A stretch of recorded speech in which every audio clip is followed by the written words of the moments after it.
नमस्कार, हांव राजेश वैकुंठ दाबोळकर। सध्या मोठे प्रकरण गाजता ते गोंयान लँड ग्रॅबिंगेचें।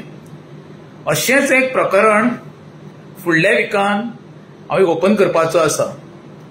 जवळ जवळ 11 लाख स्क्वेअर मिटरांचे लँड ग्रॅबिंग जाल्लें आसा कदंबा प्लॅटोचेर।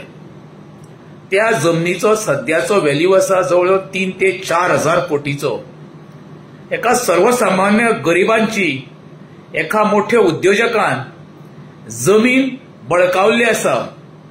हांव तुमकां नेक्स्ट विकान डिटेल आता फायल म्हाका तेंच्यान दिल्ली ती फॅमिली म्हाजे कडेन येयल्ली आसा। कशी अफरातफर केल्या, कश्यो पेजी वायप आउट केल्ल्यो आसा, कशी त्यांच्या नांवावयली आपल्या नांवार प्रॉपर्टी हाडलेली आसा। एक मोठे स्कॅम तुमच्या हांव नजरे फुडें हाडून दवरता। फुडल्या विकान सोमारा ते फॅमिलीक घेवन हांव प्रेस कॉन्फरन्स घेवपाचो आसा। गोंयकारांनूच जागे जायात। म्हाका दिसता हे जे प्रकरण आसा पळय हे सगळ्यांत व्हडलें लँड ग्रॅबिंगेचें प्रकरण गोंयांत जातलें, हितून दुबाव मात्तूय ना। देव बरें करूं।